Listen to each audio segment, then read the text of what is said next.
ప్రకటించవలసిన అవసరం ఉంది. క్లుప్తంగా మాట్లాడు. హెల్త్కి సంబంధించి క్లుప్తంగా అంటే అధ్యక్ష ధన్యవాదాలు అధ్యక్ష గౌరవ సభ్యులు థామస్ గారు, విజయశ్రీ గారు, అరవింద్ బాబు గారు, యార్లగడ్డ వెంకట్రావు గారు, కొండ శంకర్ గారు, అదేవిధంగా విష్ణుకుమార్ రాజు గారు అనేక సలహాలు సూచనలు ఇవ్వడం జరిగింది. అదేవిధంగా గత ప్రభుత్వం సమయంలో జరిగిన దారుణాలని కానీ ప్రస్తుత ప్రభుత్వ పరిమితుల గురించి కూడా వారు వివరించారు. అయితే వీరికి సంబంధించిన ప్రతి సమాధానాన్ని మా సెక్రటరీ గారు అక్కడ కూర్చొని దాని సమాధానాన్ని ఇక్కడ పంపారు. కానీ ఆ సమాధానాలు నేను వారికి వ్యక్తిగతంగా మీ ద్వారా అందించే ప్రయత్నం చేస్తాను అధ్యక్ష. కానీ ఓవరాల్గా ఈ బడ్జెట్ సందర్భంగా ఈ డిమాండ్ ఫర్ గ్రాంట్స్ విషయంగా ఆరోగ్య శాఖకి జరుగుతున్న మేలు, తద్వారా రాష్ట్ర ప్రజలకు జరుగుతున్న మేలు, తద్వారా ఆరోగ్య ఆంధ్రప్రదేశ్ నిర్మాణం కోసం జరుగుతున్న ప్రయత్నాల గురించి చెప్పే ప్రయత్నం చేస్తాను అధ్యక్ష. ఈ సంవత్సరం ఇచ్చిన బడ్జెట్, కేటాయించిన బడ్జెట్ ఏదైతే ఉందో అది మొత్తం బడ్జెట్లో 6% ఉంది. గత బడ్జెట్ రివైజ్డ్ ఎస్టిమేట్స్తో 9.5% ఉంది సార్. గత ప్రభుత్వం రెండవ బడ్జెట్ ప్రవేశపెట్టిన రెండో బడ్జెట్ కన్నా బడ్జెట్ కేటాయింపుల కన్నా 46% ఎక్కువ ఉంది అధ్యక్ష. గత ప్రభుత్వం చివరి ఆర్థిక సంవత్సరంలో కేటాయించిన బడ్జెట్ కేటాయింపుల కన్నా 30% అధికంగా ఉంది అధ్యక్ష. దీనికి డిఎంఈ ఇన్స్టిట్యూషన్స్ కోసం 9,380 కోట్లు కానీ, అదేవిధంగా commissionerate of health and family వెల్ఫేర్కి 5,352 కోట్లు, అంటే 28% దానికి. అదేవిధంగా ప్రైమరీ హెల్త్కి 2,583, అదేవిధంగా ఈ సెకండరీ హెల్త్ కోసం community health centres, area hospitals మరియు డిస్టిక్ హాస్పిటల్స్ కోసం 1,549 కోట్లు. ప్రధానంగా ఆయుష్ గురించి ప్రధానంగా ప్రస్తావించాలి అధ్యక్ష. ఎందుకంటే గౌరవ ప్రధానమంత్రి గారు, అదేవిధంగా గౌరవ ముఖ్యమంత్రి గారు కూడా ఇండియన్ సిస్టమ్స్ ఆఫ్ మెడిసిన్స్కి పెద్దపీట వేస్తూ వాటిని విస్తృతంగా ప్రజలకు అందించే ప్రయత్నం చేస్తున్నారు, దాని సేవలను అందించే ప్రయత్నం చేస్తున్నారు. ఎంతో మన పెద్దలు, మునులు, ఋషులు, పూర్వీకులు వారి మేధో సంపత్తిని, జ్ఞానాన్ని రంగరించి మేళవించి మనకు అందించిన అద్భుత వారసత్వ సంపద అధ్యక్ష. దీనికి మొట్టమొదటిసారిగా రాష్ట్ర చరిత్రలో ఆయుష్కి 385 కోట్లు కేటాయించడం జరిగింది అధ్యక్ష. గవర్నెన్స్ అనేది కంటిన్యూస్ ప్రాసెస్ అనే విషయం మీకు తెలిసిన విషయమే అధ్యక్ష. నేను వాటి గురించి ప్రత్యేకంగా చెప్పనవసరం లేదు. పాలన కొనసాగాలి. పాలనకి ఎక్స్పైరీ డేట్ ఉండదు అధ్యక్ష, పార్టీలకు ఉంటుంది. అయితే గత ప్రభుత్వం పాలన ఏ విధంగా సాగింది, దాని పర్యావసనాలు ఈ ప్రభుత్వం మీద ఏ రకంగా ఉంటున్నాయి, ఏ రకమైన వారసత్వాన్ని అందిపుచ్చుకున్నామనే విషయాన్ని ఒకసారి అర్థం చేసుకుంటే ఈ బడ్జెట్ కేటాయింపుల మీద మనకు అవగాహన కలుగుతుంది అధ్యక్ష. గతంలో అన్ని విభాగాలు, అన్ని మంత్రిత్వ శాఖలు నిర్వీర్యం చేసినట్టుగానే, అప్పులు పెట్టినట్టుగానే ఆరోగ్య శాఖ మీద కూడా దాదాపు 6,500 కోట్లు అప్పులు పెట్టడం, అది ఆరోగ్యశ్రీ ఎన్టీఆర్ వైద్య సేవ కింద 2,500 కోట్లు కానీ, లేదా వివిధ కళాశాలలు, మెడికల్ కళాశాలల నిర్మాణానికైన ఖర్చులు 1000 కోట్లు కానీ, లేదా మందులకి కంపెనీలు కట్టాల్సిన 600 కోట్లు కానీ, ఈ రకంగా 6,500 కోట్లు ఇవ్వడం జరిగింది అధ్యక్ష. ఈ మానిటరీ ఇర్రెగ్యులారిటీస్ ఒకవైపు ఉంటే ఇంకో 7 ఎంలు కూడా రాష్ట్రంలో గత ప్రభుత్వంలో జరిగాయి అధ్యక్ష. అది ఒక miss governance, missing accountability, miss management of finances, missing out dead lines, missing out on central funds, missing out state shares and mistaken priorities అధ్యక్ష. ఈ 7 ఎంలు కలిసి మొత్తానికి గత 5 సంవత్సరాల పాలన ఎలా అయిపోయిందంటే మిస్డ్ ఆపర్చునిటీస్గా, రిజైమ్ని మిస్డ్ ఆపర్చునిటీస్గా చెప్పుకోవాలి అధ్యక్ష. అయితే ఈ అవకతవకల్ని సరిచేస్తూ ఒక ప్రజలకు అందరి ఆరోగ్య సంరక్షణ చేపట్టే దిశగా గౌరవ ముఖ్యమంత్రి గారు చంద్రబాబు నాయుడు గారు, ఉప ముఖ్యమంత్రి గారు పవన్ కళ్యాణ్ గారు, అదేవిధంగా దేశ ప్రధాని నరేంద్ర మోడీ గారి సహకారంతో ఒక CCA అనే దీని విధానాన్ని ఎంచుకున్నాం అధ్యక్ష. అది ఒకటి కరెక్షన్, గత తప్పుల్ని కరెక్షన్ చేసే విధంగా, అదేవిధంగా కన్సాలిడేషన్, ఆ తప్పుల్ని తర్వాత వాటిని పటిష్టపరిచేదిగా, అదేవిధంగా యాక్సలరేషన్, మరింత కాస్త వీటిని సమర్థవంతంగా ఆరోగ్య వ్యవస్థను పటిష్ట చేసే దిశగా తీసుకెళ్లే ప్రయత్నాలు చేస్తున్నాం అధ్యక్ష. ప్రధానంగా ఈ మనందరికీ తెలిసిన విషయమే అధ్యక్ష, ప్రైమరీ హెల్త్ అనేది ఎంత ముఖ్యమో గౌరవ ప్రధానమంత్రి గారు నరేంద్ర మోడీ గారు 2017-18 రాష్ట్రంలో ముఖ్యమంత్రిగా చంద్రబాబు నాయుడు గారు ఉన్నప్పుడు గ్రామీణ ప్రాంతాల్లో మెరుగైన వైద్య సేవలు అందించాలనే ఉద్దేశంతో ఆయుష్మాన్ ఆరోగ్య మందిర్లని మంజూరు చేయడం జరిగింది అధ్యక్ష, 10,032. దాని తర్వాత ప్రభుత్వం మారిపోవడం, గత 5 సంవత్సరాలు పాలనలో 10,032 ఆయుష్మాన్ ఆరోగ్య మందిర్లు నిర్మించాల్సి ఉంటే కేంద్ర ప్రభుత్వం దానికి PM అభిమ్ ద్వారా కానీ, 15th ఫైనాన్స్ కమిషన్ ద్వారా నిధులు ఇవ్వడానికి కూడా సిద్ధంగా ఉంటే కేవలం 3,105 మాత్రమే నిర్మించారు. అది కూడా PM అభిన్ నుంచి 15th ఫైనాన్స్ కమిషన్ దారి మళ్ళించి NREGS నిధులతో వాటిని నిర్మించి అరకొరగా నిర్మించారు అధ్యక్ష. అయితే ఈ ప్రభుత్వం వచ్చిన తర్వాత వీటి మీద ప్రత్యేకంగా దృష్టి పెట్టిన తర్వాత కేంద్ర ప్రభుత్వ సహకారంతో ప్రధానంగా కేంద్ర ఆరోగ్య శాఖ మంత్రులు జేపీ నడ్డా గారి సహకారంతో 1200 కోట్లు ఈ 15th ఫైనాన్స్ కమిషన్ కింద, అదేవిధంగా 570 కోట్లు భీమా బింగ్ కింద వచ్చిన కారణంగా ఇవాళ గ్రామీణ ప్రాంతాల్లో ఆయుష్మాన్ ఆరోగ్య మందిర్లని 4500 ఆయుష్మాన్ ఆరోగ్య మందిర్లను నిర్మించే ప్రయత్నం చేస్తున్నాం అధ్యక్ష. అయితే గత ప్రభుత్వం 15th ఫైనాన్స్ కమిషన్ 2021 ఆర్థిక సంవత్సరం నుంచి వారి ప్రభుత్వం దిగిపోయినంత వరకు 4 సంవత్సరాల్లో 15th ఫైనాన్స్ కమిషన్ నిధుల్ని కేవలం 48% మాత్రమే తీసుకోగా, ఈ ప్రభుత్వం కూటమి ప్రభుత్వం ముఖ్యమంత్రి గారి నాయకత్వంలో ఈ 20 నెలల కాలంలోనే మిగిలిన 42% నిధులను కూడా కేంద్రం నుంచి తీసుకోవడం జరిగింది అధ్యక్ష. 2600 కోట్లు ఏదైతే కేంద్రం 15th ఫైనాన్స్ కమిషన్ నుంచి తీసుకోవడం జరిగిందో అది దేశంలోనే 3వ రాష్ట్రంగా ఆంధ్రప్రదేశ్ నిలిచింది అధ్యక్ష. దీనికి నిరంతరం ముఖ్యమంత్రి గారు ఇస్తున్న మార్గదర్శనం కారణం అనే విధంగా తెలియజేస్తున్నాను అధ్యక్ష. గత ప్రభుత్వంలో ఎటువంటి అసమర్థ పాలన ఉండింది అధ్యక్ష. నేను అందుకే చెప్పాను, ఇప్పుడు మిస్ మేనేజ్మెంట్స్ ఆఫ్ ఫండ్స్ అని కానీ, లేదా సెంట్రల్ షేర్ స్టేట్ షేర్ ఇవ్వకపోవడం వల్ల కానీ 2021-22 సంవత్సరంలో NHM కింద 135 కోట్లు కేంద్రం నుంచి రావాల్సిన నిధుల్ని మనం రాబట్టుకోలేకపోయాం అధ్యక్ష. అదేవిధంగా 23-24 సంవత్సరంలో కూడా 222 కోట్ల నిధుల్ని రాబట్టుకోలేకపోయాం. పర్ఫార్మెన్స్ ఇన్సెంటివ్ కింద రావాల్సిన 135 కోట్లను కూడా రాబట్టుకోలేకపోయాం. మరీ దారుణమైన పరిస్థితి అంటే ఏంటి అధ్యక్ష, ప్రధానమంత్రి Ayushman Bharat health infrastructure machine కింద 36 కోట్లు రాష్ట్ర ప్రభుత్వం నుంచి వాటా ఇవ్వకపోవడం వల్ల మళ్ళీ దాన్ని మురిగిపోయి నిధులు కేంద్ర ప్రభుత్వానికి వెనక్కి ఇవ్వాల్సి వచ్చింది. అది వడ్డీతో సహా కలిపి ఇవ్వాల్సి వచ్చిందంటే ఎటువంటి అసమర్థ పాలన, ఎంత ఇన్సెన్సిటివ్గా ప్రజల ఆరోగ్యం పట్ల గతంలో వివరించారనే విషయాన్ని మనం అర్థం చేసుకోవాలి అధ్యక్ష. నిరంతరం ముఖ్యమంత్రి గారు ఇస్తున్న మార్గదర్శనం కారణంగా ఐఎంఆర్ని 1,00,000 వర్తకు గాను 30 దగ్గర ఉంచగలిగాం. ఐఎంఆర్ని 1000 లైబర్స్కి 19 దాకా తీసుకురాగలిగాం. అంటే సస్టైనబుల్ గోల్స్ కన్నా చాలా తక్కువలో పెట్టడం జరిగింది అధ్యక్ష. అదేవిధంగా రాష్ట్రీయ బాల స్వాస్థ్య కార్యక్రమం ద్వారా రాష్ట్రంలో దాదాపు 72 లక్షల మంది అంగన్వాడీ కేంద్రాల నుంచి ప్రభుత్వ కళాశాలలో 10వ తరగతి దాకా చదువుతున్న ప్రతి పిల్లలకి అందరికీ 4Dsకి, డిసీజెస్కి, డెఫిషియన్సీస్కి, డెవలప్మెంటల్ డిలేస్కి, ఇటువంటి వాటికి వారికి పరీక్షలు నిర్వహిస్తున్నాం. భవిష్యత్తులో 44 రకాల వ్యాధులలో వారి బారిన పడకుండా కాపాడుకునే ప్రయత్నం చేస్తున్నాం అధ్యక్ష. వాళ్ళకి కావాల్సిన డిజిటల్ హెల్త్ రికార్డు కూడా ఏర్పాటు చేస్తున్నాం. అదేవిధంగా RKSK రాష్ట్రీయ కిషోర్ స్వాస్థ్య కార్యక్రమం ద్వారా పిల్లల్లో అనీమియా గురించి అవగాహన కల్పించడం, అదేవిధంగా అడోలసెంట్ ఏజ్లో పెళ్లిళ్ళ గురించి అవగాహన కలిగించడమే కాకుండా అనీమియాకి సంబంధించి ఐరన్ ఫోలిక్ యాసిడ్ టాబ్లెట్లను ఇవ్వడం, అదేవిధంగా రీప్రొడక్టివ్ చైల్డ్ హెల్త్ గురించి కూడా వారికి అవగాహన కల్పించే కార్యక్రమాలు కూడా చేస్తున్నాం అధ్యక్ష. అదేవిధంగా 100 PSCల్ని కొత్తగా మంజూరు చేయడం. 24 యాక్సిడెంట్లు అందరూ గౌరవ సభ్యులందరూ కూడా మాట్లాడిన ప్రతిసారి ట్రామా సెంటర్ గురించి మాట్లాడుతుంటారు అధ్యక్ష. 24 క్రిటికల్ కేర్ బ్లాక్లని రాష్ట్రంలో మంజూరైంది, వివిధ దశల్లో ఉన్నాయి. రాబోయే 1-2 నెలల్లో ముఖ్యమంత్రి గారి, అది కేంద్ర మంత్రి గారి సమయం మేరకు 14 వాటిని ప్రారంభించబోతున్నాం. మిగిలిన 10 CCBలని ఈ సంవత్సరం ఆఖరికి పూర్తి చేస్తాం. అదేవిధంగా కొత్తగా వచ్చిన 2 జిల్లాలు, గతంలో లేని 2 జిల్లాలు, అమలాపురము, ఒకటి చిత్తూరు జిల్లా, అదేవిధంగా కొత్తగా వచ్చిన జిల్లాలు ఏదైతే మార్కాపురం, పోలవరం ఉన్నాయో వీటికి కూడా 4 మంజూరు చేయాల్సిందిగా కోరడం జరిగింది. దీనికి 600 కోట్లు ఖర్చు పెట్టడం జరుగుతుంది అధ్యక్ష. అదేవిధంగా 25 IPHL ల్యాబ్లను కూడా పెట్టడం జరిగింది. మెంటల్ హెల్త్ మీద ప్రధానంగా దృష్టి సారించి ఈ విశాఖపట్నం మెంటల్ హెల్త్ సెంటర్లో ఈ సైకాలజీ, సైక్రాటిక్ కోర్సును కూడా ప్రారంభించాం. ప్రధానంగా ఇవాళ థామస్ గారు ప్రస్తావించారు అధ్యక్ష, IPM గురించి ఇవాళ హాట్ టాపిక్ కూడా మారింది. ఈ 2022లో institute of preventive medicine bifurcation అయింది. దాని తర్వాత దాని మీద దృష్టి పెట్టకుండా గత ప్రభుత్వం 723 సిబ్బంది ఉండాల్సిన చోట కేవలం 144 సిబ్బంది మాత్రమే ఉన్నారు అధ్యక్ష. 579 ఖాళీలు ఉంటే దాన్ని పట్టించుకోలేదు. అయితే దీని మీద ప్రధానంగా దృష్టి పెట్టాలని చెప్పిన తర్వాత గౌరవ ముఖ్యమంత్రి గారు ఫైనాన్స్ మినిస్ట్రీతో ఆదేశించి 150 పోస్టులను కొత్తగా మంజూరు చేయడం జరిగింది అధ్యక్ష.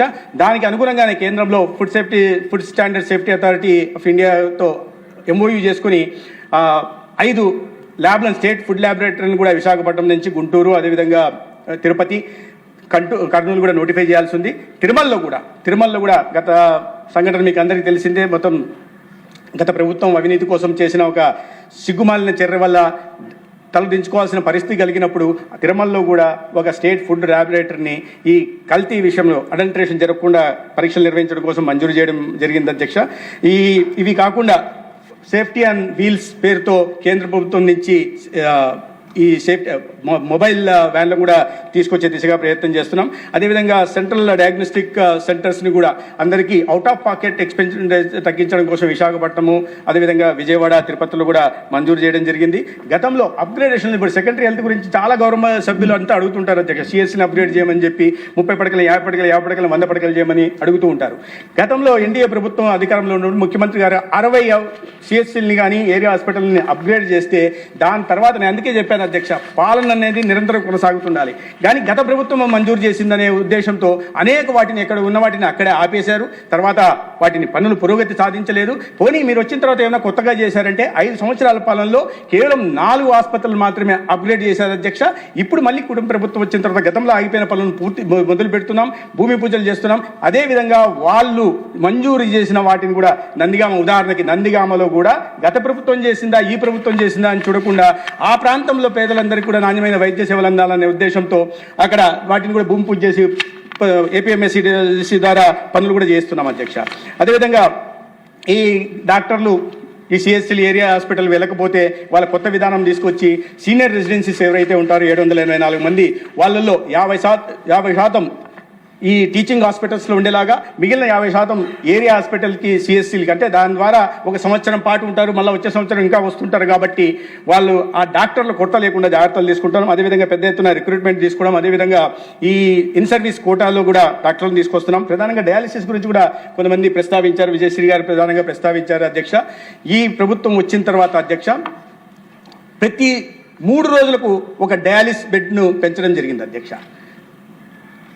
555 డయాలిసిస్ బెడ్లు ఉంటే ఈ 18 నెలల కాలంలోనే ఆ సంఖ్యను 726 డయాలిసిస్ బెడ్లకు తీసుకెళ్లడం జరిగింది అధ్యక్ష.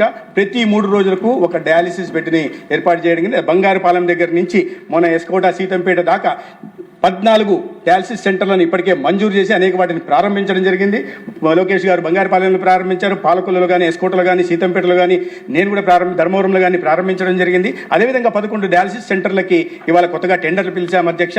ఒక ఉదాహరణ 23-24 ఆర్థిక సంవత్సరంలో జరిగిన వీటికన్నా, ఈ సెషన్ల కన్నా ఈ ఆర్థిక సంవత్సరంలో 1,00,000 సెషన్లు అధికంగా జరిగాయని, తద్వారా డయాలసిస్తో బాధపడుతున్న వాళ్ళని కూడా కాపాడుకునే ప్రయత్నం చేస్తున్నామని సందర్భంగా నేను మీ తెలియజేస్తున్నాను అధ్యక్ష. ప్రధానంగా ఇవాళ మెడికల్ కాలేజీల మీద ఉదయం కూడా ప్రస్తుత సమయంలో చెప్పడం జరిగింది. నేను ఈ మిస్డ్ అవుట్ డెడ్ లైన్స్ అని ఎందుకన్నానంటే అధ్యక్ష, అవగాహన లేకుండా ప్రభుత్వాలు నిర్ణయాలు తీసుకోవడం, దాని తర్వాత వాటిని సక్రమంగా అమలు చేయకపోవడం అనేది గత 5 సంవత్సరాలు జరిగింది. దానికి ఒక క్లాసిక్ ఎగ్జాంపులే ఈ మెడికల్ కాలేజీల విద్యార్థి. కేంద్ర ప్రభుత్వం 17 మెడికల్ కాలేజీలు మంజూరు చేస్తే ఈ 5 సంవత్సరాల కాలంలో దాంట్లో పెట్టాల్సిన వాటిలో 8,480 కోట్లు ఖర్చు పెట్టాల్సి ఉంటే కేవలం 1,500 కోట్లు మాత్రమే, అంటే 18% మాత్రమే ఖర్చు పెట్టి కళాశాలలంతా మేము పూర్తిగా నిర్మించాం. ఇవాళ కూడా నేను ఉదయం మాట్లాడిన దానికి వైఎస్ఆర్సీపీ అఫీషియల్ హ్యాండల్లో పెట్టారు అధ్యక్ష. మేము నిర్మించామని దాంట్లో కూడా మాట్లాడుతున్నారు అధ్యక్ష. నేను చాలా ఉదాహరణ మీ నియోజకవర్గంలో కూడా మీకు తెలుసు అధ్యక్ష, ఏ మొండిగోడు లాగున్నాయో మీకు తెలుసు. అదేవిధంగా బాపట్లలో పునాదులు ఉన్నాయి, పాలకొల్లో పునాదులు ఉన్నాయి, పార్వతీపురంలో అయితే భూసేకరణ జరగకుండా కూడా కాలేజీ నిర్మించామని చెప్తున్నారు. ఇటువంటి సత్యదూరమైన మాటల్ని ప్రచారం చేస్తున్నారు. ఈ 18% మాత్రం వాళ్ళు ఖర్చు పెట్టి ఈ ప్రభుత్వాన్ని ఈ 1.5 సంవత్సరంలో మీరు 82% ఎందుకు ఖర్చు పెట్టలేదు అని ప్రశ్నిస్తున్నారంటే ఎటువంటి గుండెలు తీసిన బంట్లో మనం అర్థం చేసుకోవాల్సిన అధ్యక్ష. అయితే ఇవాళ ఒక విధానపర నిర్ణయం కేంద్ర ప్రభుత్వం తీసుకుంది, అనేక రాష్ట్రాలు అమలు చేస్తున్నాయి, స్టాండింగ్ కమిటీ కూడా ఆమోదం తెలిపింది. అదేవిధంగా వీరు హైకోర్టుకు పోయినప్పుడు కూడా పీపీపీ మోడల్కి వ్యతిరేకంగా వాళ్ళు కూడా ముట్టికాయలు వేయడం జరిగింది. సుప్రీంకోర్టుకు పోయినప్పుడు కూడా అక్కడ కూడా ముట్టికాయలు పడ్డాయి. ఇన్ని రకాలుగా ప్రజల్లో వాళ్ళు ఎక్స్పోజ్ అయినప్పటికీ కూడా ఒక అబద్ధాన్ని మళ్ళీ అసత్యాన్ని, వాస్తవదూరమైన విషయాన్ని ప్రజల్లోకి తీసుకెళ్లి ప్రచారం చేసే ప్రయత్నం చేస్తున్నారు అధ్యక్ష. ఈ పీపీపీ మోడల్ కారణంగా నాణ్యమైన వైద్య విద్య విద్యార్థులకు అందుతుంది. ఇంకా వాళ్ళకన్నా 110 సీట్లు అదనంగా అందుతాయి. అదేవిధంగా నాణ్యమైన వైద్య సేవలు కూడా ఇవాళ పేదలకి అందుబాటులోకి వస్తాయి అధ్యక్ష. ఎక్కడ కూడా ప్రైవేటైజేషన్ అనే మాట దీంట్లో లేదు. ఎందుకంటే భూ యాజమాన్య హక్కులు పూర్తిగా ప్రభుత్వం దగ్గరే ఉంటాయి. ఎక్కడ కూడా తనఖా పెట్టడానికి వస్తున్న కన్స్ట్రక్షన్కి అవకాశం లేదు. ఈ capital expenditure, operational expenditure, design, build, operate, finance, operate, transfer మోడల్లో ఇది జరుగుతుంది అధ్యక్ష. కాబట్టి ఈ విషయాన్ని ప్రజలు అర్థం చేసుకున్నారు, అయినా ఈ రకంగా సత్యదూరమైన మాటలు మాట్లాడే ప్రయత్నం చేస్తున్నారు అధ్యక్ష. తర్వాత అధ్యక్ష, ఈ 16,000 చిల్లర కోట్లతో నాడు నేడని ఆర్భాటంగా మొదలుపెట్టారు అధ్యక్ష. వైద్య శాఖలో ఏ రకంగా జరిగిందో ఇక్కడ కూడా అదే రకంగా కేవలం 24% మాత్రమే ఖర్చు పెట్టడం జరిగింది. శాసకీయ నిధులతో కానీ రాష్ట్ర ప్రభుత్వ ఖజానాతో పెట్టలేరు. ఈ మెడికల్ కాలేజీల్లో 3,820 కోట్లకి అడ్మినిస్ట్రేటివ్ వివిధ పనులకు అడ్మినిస్ట్రేటివ్ శాంక్షన్ ఇచ్చారు అధ్యక్ష. ప్రతి దానికి ఒక అలవాటు ఉంది. మేము అడ్మినిస్ట్రేటివ్ శాంక్షన్ ఇచ్చాం కదా అని వాళ్ళు భ్రమల్లో ఉంటున్నారో లేదా ప్రజలు తప్పుదోవ పట్టించే ప్రయత్నం చేస్తున్నారో కానీ అడ్మినిస్ట్రేటివ్ శాంక్షన్ ఇవ్వడం మాత్రాన ఆ పని పూర్తి అయినట్టు కాదు అధ్యక్ష. దానికి కావాల్సిన నిధులు మంజూరు కావాలా, ఫిజికల్ ప్రోగ్రెస్ చూపించాలా, ఇన్ఫ్రాస్ట్రక్చర్ క్రియేట్ చేయాలా, కావాల్సిన సిబ్బందిని ఏర్పాటు చేయాలా. అప్పుడే అదంతా పూర్తయి ఆపరేషన్లకు వచ్చిన తర్వాత పూర్తయినట్టే కానీ పేపర్ మీద అడ్మినిస్ట్రేటివ్ శాంక్షన్ ఇచ్చాం కానీ జీవో ఇచ్చినంత మాత్రాన పూర్తయినట్టు కాదు. అదే మాట మరి ఎందుకు ఆ రకంగా ఒక దైవాంశ సంభూతుడిగా అనుకుంటున్న ప్రతిపక్ష నాయకుడు, ప్రతిపక్షం అదే అధికార హోదా కూడా లేదు వేరే విషయం, కానీ ఆయన నేను నిర్మించాను అనేక సందర్భాల్లో ప్రెస్ కాన్ఫరెన్స్లు పెట్టి నేను నిర్మించేశాను కానీ ప్రైవేట్ పరం చేస్తున్నారు అని. ఎక్కడ ప్రైవేట్ పరం చేస్తున్నారు అధ్యక్ష? మీ నర్సీపట్నం నియోజకవర్గంలో 500 కోట్లు ఖర్చు పెట్టాల్సి వస్తే 10,70,00,000 మాత్రమే ఖర్చు పెట్టారు. అది నిర్మించినట్టుగా ప్రజల్ని తప్పుదోవ పట్టించే ప్రయత్నం చేస్తున్నారు. తర్వాత ఇంకోటి ప్రధానంగా ఇవాళ 3,820 కోట్లు అనేక ఇవి కర్నూలులో ఐపీ బ్లాక్ కానీ లేదా ఇక్కడ సర్జికల్ బ్లాక్ కానీ లేదా ఎంసీహెచ్ వార్డు కానీ అనంతపూర్లో అనేక చోట్ల ఇప్పుడే విశ్వకుమార్ రాజు గారు చెప్తున్నారు మీకు ఫంక్షనల్ శాంక్షన్డ్ బెడ్ కన్నా ఫంక్షనల్ బెడ్స్ ఎక్కువ ఉన్నాయి, దానికి అనుగుణంగా ఇవాళ సిబ్బంది కూడా కావాలి, దానికి అనుగుణంగా మౌలిక సదుపాయాల కల్పన కావాలి అన్నారు. ఇప్పుడు ప్రయారిటీస్ ఇవి చేయాలా లేకపోతే వీటిని ఇలాగే వదిలేసి అనేక కళాశాలలు కాకినాడ కాలేజీలో డిలాపిటేటెడ్ స్టేట్లో ఉంది అధ్యక్ష. అనేక చోట్ల ఇదే మీరు ఎక్కడ చూసినా అన్ని జీజీహెచ్లలో మొండిగోడలు కనిపిస్తుంటాయి. వాటిని స్ట్రెంథెన్ చేయడానికి ఉంటున్న ఆర్థిక పరిమితుల దృష్ట్యా ఉంటున్న డబ్బుని మొత్తాన్ని వాటికి వినియోగించాలా, ఉంటున్న ఎగ్జిస్టింగ్ వాటిని స్ట్రెంథెన్ చేయాలా లేదా పీపీపీ మోడల్ చేయాలా లేదంటే వదిలేయాలా? ఒకవైపు వీటిని స్ట్రెంథెన్ చేసుకుంటూ వనరులను వీటి మీద వాడుకుంటూ రెండో వైపు కొత్తగా 10 కాలేజీలను ఏదైతే అనుకుంటున్నామో వాటిని ఇవాళ పీపీపీ మోడల్లో చేయాలనుకుంటున్నాం. దాంట్లో తప్పేందో నాకు అర్థం కావట్లేదు అధ్యక్ష. సీట్లు అసలు ఏ రకంగా మాట్లాడుతున్నారంటే ఈ పీపీపీ మోడల్లో పోవడానికి ప్రధాన కారణం ఏంటంటే మీ ఆ నబార్డ్ ట్రాన్స్ఫర్ పూర్తయ్యేదాకా వాటిని మీరు చేయలేకపోవడం ఒక ప్రధాన కారణం అయితే, రెండోది ఈ ప్రభుత్వ వైద్య కళాశాలలకి ప్రైవేట్ కళాశాలలకి ఏ మాత్రం తేడా లేకుండా వాటిని ప్రభుత్వ కళాశాలలో కూడా సెల్ఫ్ ఫైనాన్సింగ్ స్కీమ్ పేరుతో ప్రైవేట్ కళాశాలల్లో ఏ రకంగా ఉంటుందో ఆ రకంగా కన్వీనర్ కూడా 50% తెచ్చి 35% మేనేజ్మెంట్ కోటా తెచ్చి 16% ఎన్ఆర్ఐ కోటా తీసుకొచ్చారు.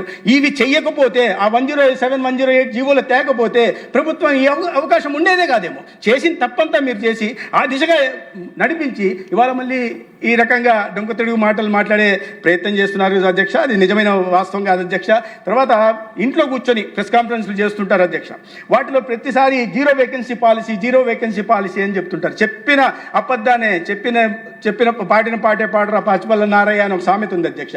చెప్పిన దాన్నే చెప్పి వాస్తవం ఏంటంటే జీరో వేకెన్సీ పాలసీ అంటారు అధ్యక్ష.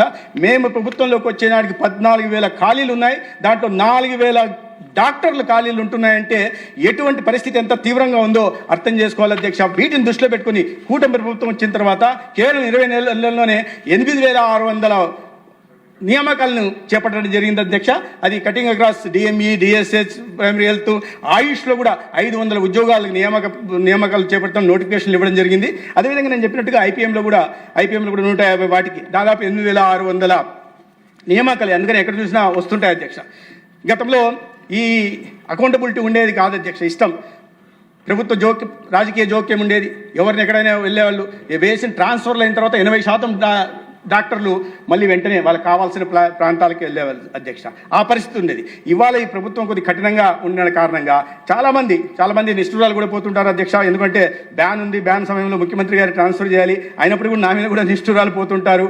అయినా ముఖ్యమంత్రి గారు ఒకే మాట చెప్పారు, ఈ ట్రాన్స్ఫర్లను మీరు ఎంటర్టైన్ చేయడం అవసరం లేదు, ఎందుకంటే చాలా తీవ్రమైన ఆరోగ్య పరిస్థితుల దృష్ట్యా ఉంటే వాటిని పంపండి, లేకపోతే మనం ఒక వ్యక్తిని సంతృప్తిపరచడం కోసం కాదు, నాణ్యమైన వైద్య సేవల్ని మారుమూల ప్రాంతాల్లో 1000 మంది పేదలకి అందించడం కోసం ఈ ప్రభుత్వం ఉంది, కానీ వ్యక్తుల్ని సంతృప్తిపరచడానికి కాదని వారు ఇచ్చిన ధైర్యం మీద చాలా చోట్ల మేము కాస్త నిష్ఠూరాలు పోతున్నప్పుడు కూడా ట్రాన్స్ఫర్లు ఇక్కడే కాదు అధ్యక్ష, పార్టీ వైపు నుంచి పరిచయం ఉన్న వాళ్ళ దగ్గర నుంచి కూడా రోజు ట్రాన్స్ఫర్లు వస్తూ ఉంటాయి. అది వీటిని కఠినంగా ఉండడం కారణంగా ఇవాళ పరిస్థితి మారింది అధ్యక్ష. దాని కారణంగా ఓపీ 8 నుంచి 10% పెరిగి పెరిగింది, ఐపీ 12%కి వచ్చింది, ల్యాబ్ డయాగ్నోస్టిక్ అయితే 15% పైగా పెరిగాయి. మీరు ఎక్కడ చూసినా ఈ సంఖ్యలు చూస్తే ఇవి కూడా నేనేదో చెప్తున్నది కాదు అధ్యక్ష. ముఖ్యమంత్రి గారు మా పనితీరు ఎలా ఉందో, ఒక్కొక్క శాఖ పనితీరు ఎలా ఉందో IVRS తీసుకుంటున్నారు. దాంట్లో వచ్చిన ఫీడ్బ్యాక్ ఆధారంగానే ఇవాళ పరిస్థితి మారొచ్చింది. కరప్షన్ తగ్గిందనే విషయాన్ని కూడా చూస్తున్నాం. ఇంకా చేయాల్సింది ఏదో పెను మార్పులు చేసేసాం అని నేను చెప్పట్లేదు, ఆకేశాన్ని కిందికి దించేసామని కూడా నేను చెప్పట్లేదు అధ్యక్ష. కానీ ఉన్న పరిమితుల దృష్ట్యా కూడా ఈ మార్పు తీసుకొచ్చే ప్రయత్నం ఖచ్చితంగా చేస్తున్నాం. ఇవాళ ఎన్టీఆర్ వైద్య సేవ గురించి కూడా మాట్లాడుతున్నారు. ఆరోగ్యశ్రీని పూర్తిగా నిర్వీర్యం చేశామని చెప్తుంటారు అధ్యక్ష. ఆరోగ్యశ్రీ ఏందో అప్పుడు ముఖ్యమంత్రిగా ఉంటున్న వ్యక్తి తెచ్చారు, నాయకుడు తెచ్చారు, దాంట్లో అనుమానం లేదు. 700 కోట్లతో తెచ్చారు, దానికి అనుమానం లేదు. నేను కాదన్నాను. తండ్రి తెచ్చారా ఎవరనేది సరే, అది ఏదో మా సొంతం ఇదైనట్టు, వాళ్ళ ఖజానాల నుంచి ఇస్తున్నట్టు, లేదా వాళ్ళ కంపెనీ నుంచి డబ్బులు తీసి ఇస్తున్నట్టు మాది మాది మాది అంటుంటారు అధ్యక్ష.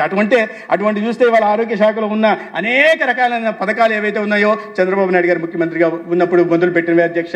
దాని అన్నిటికీ ప్రభుత్వంలో జరుగుతూ ఉంటాయి. పోనీ దాన్ని ఏమన్నా మీరు నిర్వీర్యం చేశారు? నిర్వీర్యం చేయలేదు అధ్యక్ష. ఆరోగ్యశ్రీని ఎన్టీఆర్ వైద్య సేవ అని ప్రతిరోజు పేపర్లో ఆరోగ్యశ్రీని ఆరోగ్యం తొలగించారని ఇవాళ ఒక సమాధానం చెప్పాల్సిన అవసరం ఉంది అధ్యక్ష.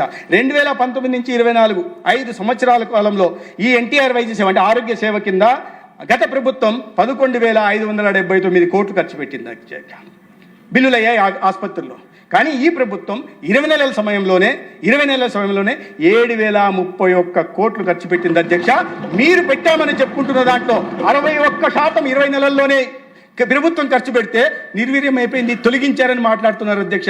ప్రజలు గమనిస్తున్నారు అధ్యక్ష, వీటిని ప్రజలు గమనిస్తున్నారు. మీరు ఒక పేపర్లో రాసుకున్నంత మాత్రాన, ఒక టీవీలో చెప్పినంత మాత్రాన, ఒక నలుగురు చేరి ఇళ్లలో కూర్చొని ప్రెస్ కాన్ఫరెన్స్ చేసుకున్నంత మాత్రాన ప్రజలకు క్షేత్రస్థాయిలో వైద్య సేవలు అందకుండా పోవడం లేదు, అందుతున్నాయన్న విషయం వారికి తెలుసు. కాబట్టి ప్రజలే వారికి చెప్పాల్సిన గుణపాఠం కూడా చెప్పడం జరుగుతుంది అధ్యక్ష.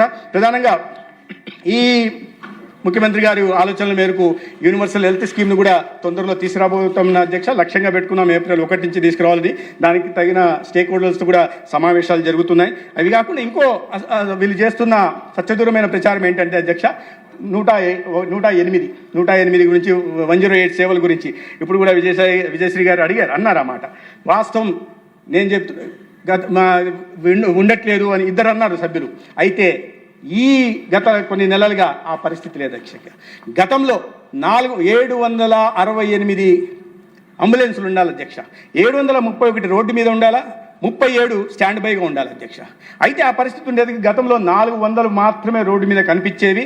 వాళ్ళ OEM ఎవరైతే మ్యానుఫ్యాక్చర్ ఉన్నారో వాళ్ళతో మెయింటెనెన్స్ చేయించాలా, దాన్ని కూడా తొలగించి గతంలో కంపెనీ ఉంటున్న అరవిందో కంపెనీకే ఇవ్వడం జరిగింది. దాని కారణంగా 300కి పైగా మూలన పడ్డాయి. మీరు ఎక్కడ రహదారిలో పోతుంటే హైవేలో కనిపిస్తుంటాయి పోయిన వాటిని చూపించి, అది 5-6 సంవత్సరాలుగా ఉంటుంటే వాటిని చూపించి ఇప్పుడు మొన్నో మూలన పడ్డట్టుగా చూపిస్తుంటారు అధ్యక్ష. వాటిని చూస్తే అర్థమైపోతుంది, ఆ చుట్టూ వచ్చిన పిచ్చి మొక్కలు చూస్తే 5-6 సంవత్సరాల తర్వాత. కానీ ఆ ఇంగిత జ్ఞానం కూడా లేకుండా పేపర్లో రాసేసి చూసారా 108 ఆగిపోయాయి, అంబులెన్స్లు మూలం పడ్డాయి అనే ప్రచారం చేస్తున్నారు అధ్యక్ష.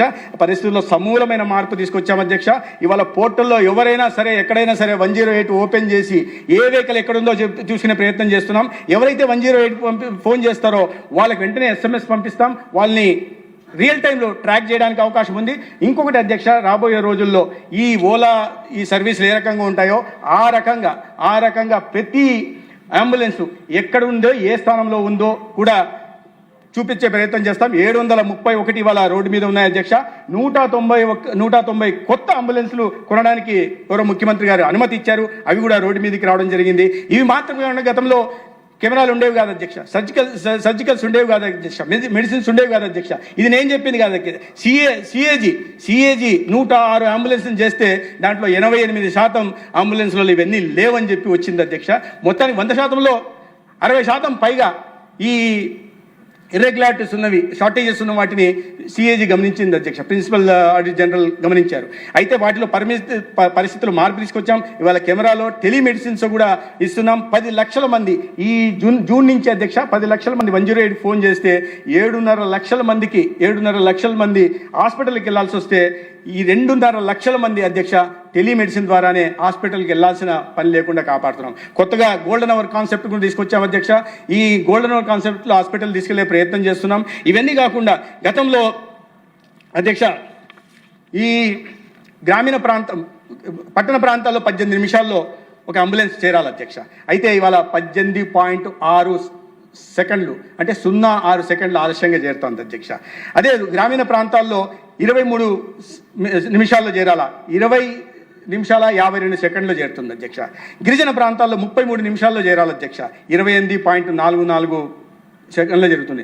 గతంలో అధ్యక్ష 9.5 నిమిషాల నుంచి 12 నిమిషాల 45 సెకండ్లు ఈ మూడిట్లో గ్రామీణ ప్రాంతాల్లో కానీ పట్టణ ప్రాంతాల్లో కానీ గిరిజన ప్రాంతాల్లో కానీ ఆలస్యంగా అంబులెన్సులు నడిచేవి. కేవలం 400 మాత్రమే అంబులెన్సులు నడిచేవి. వాటిలో ఈ తీసుకొచ్చిన మార్పు అధ్యక్ష ప్రధానంగా ఈ గోల్డెన్ అవర్ గురించి నేను ప్రస్తావించాను కాబట్టి సెమీ ఎలివేటెడ్ మయోకార్డియల్ ఇన్ఫ్రాక్షన్ అని చెప్పి ఒక స్టెమీ కార్యక్రమాన్ని గౌరవ ముఖ్యమంత్రి గారు ప్రారంభించడం జరిగింది అధ్యక్ష. దాంట్లో ఈ 40,000 ఖరీదు చేసే టెనెక్టోప్రేజన్ ఇంజెక్షన్ని మనం సిఎస్సిలో పెట్టడం జరుగుతుంది. ఎవరైనా గోల్డెన్ అవర్లో ఆసుపత్రికి వస్తే వాళ్ళని ట్రంబులిస్ చేసి స్టెబిలైజ్ చేసిన తర్వాత ఆ ఇంజెక్షన్ వేసి ఆ ప్రాణాలను కాపాడుతున్నాం అధ్యక్ష. నేను చాలా సంతృప్తికరంగా చెప్పగలుగుతున్నా.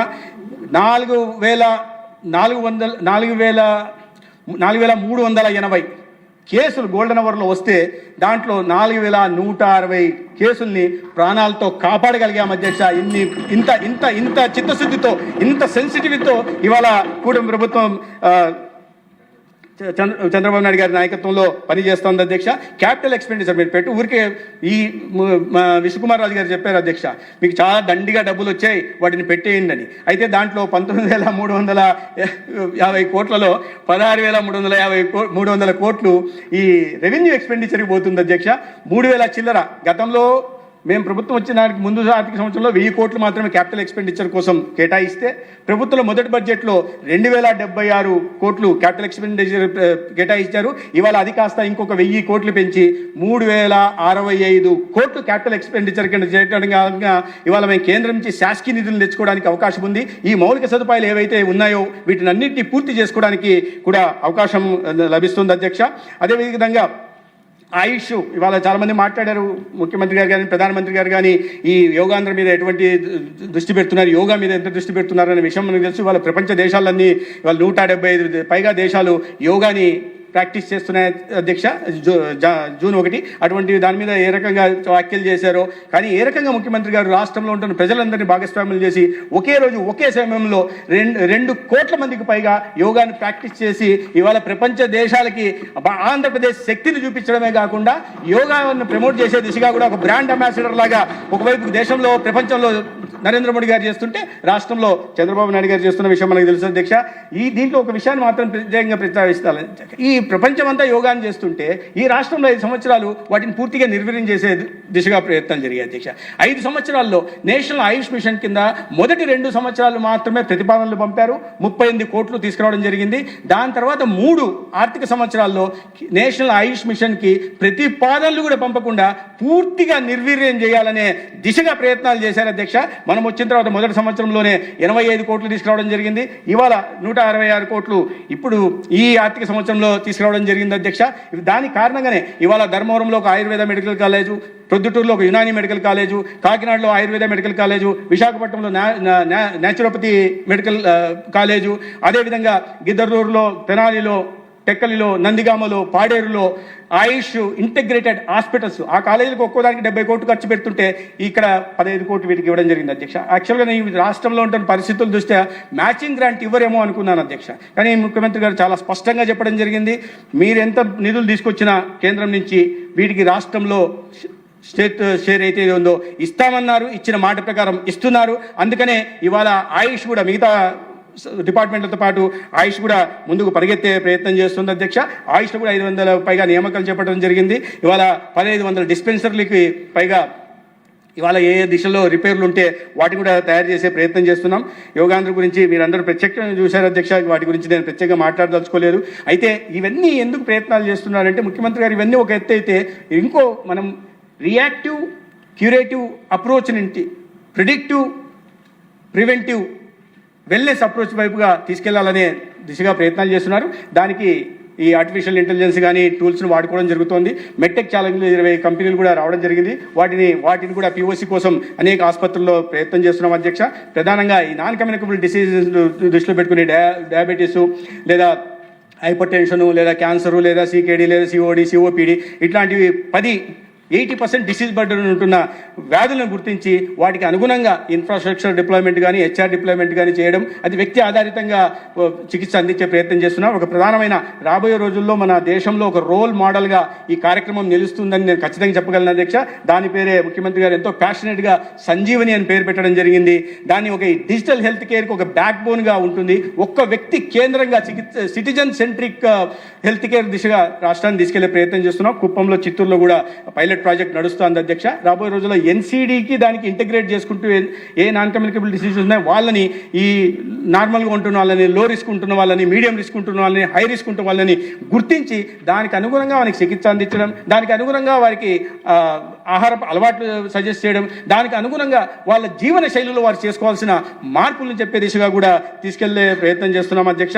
ఇవన్నీ కూడా ఈ ఆబాను కూడా ఇంటిగ్రేట్ చేసి మనం దేశంలోనే ఆబా రిజిస్ట్రేషన్లో నెంబర్ 1గా ఉంటున్నాం. దేశంలోనే ఎలక్ట్రానిక్ హెల్త్ రికార్డ్స్లో కూడా నెంబర్ 1గా ఉంటున్నాం అధ్యక్ష. దీనికి ఇవన్నీ కార్యక్రమాలు కూడా ఈ రాష్ట్రాన్ని ఒక ఆరోగ్య ఆంధ్రప్రదేశ్గా, ఒక స్వర్ణ ఆంధ్రప్రదేశ్గా, హెల్దీ వెల్దీ ఆంధ్రప్రదేశ్ నిర్మాణం దిశగా తీసుకెళ్లే ప్రయత్నం జరుగుతూ ఉంది అధ్యక్ష. ఇవాళ ఈ డిమాండ్ ఫర్ గ్రాంట్స్ విషయంలో మాట్లాడే అవకాశం నాకు ఇచ్చినందుకు మీకు ప్రత్యేకంగా ధన్యవాదాలు తెలియజేసుకుంటూ, అదేవిధంగా ఈ డిమాండ్ ఫర్ గ్రాంట్స్ని ఆమోదించాల్సిందిగా గౌరవ సభ్యులందరినీ కూడా వినయపూర్వకంగా కోరుకుంటూ సెలవు తీసుకుంటాను. ధన్యవాదాలు. ఇప్పుడు మన గౌరవ ముఖ్యమంత్రి గారు ఒక ప్రకటన చేస్తారు. బడ్జెట్ అనేది లాస్ట్లో చేస్తాను, ప్రకటన లాస్ట్లో చేస్తాను. డిమాండ్స్ అన్ని మూవ్ చేసిన తర్వాత ఇంకెవరన్నా పెండింగ్ ఉంటే కంప్లీట్ చేయండి.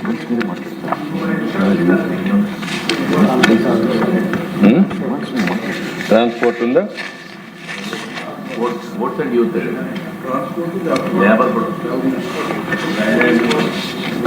అండ్ యూత్ ఉంది. 1 minute.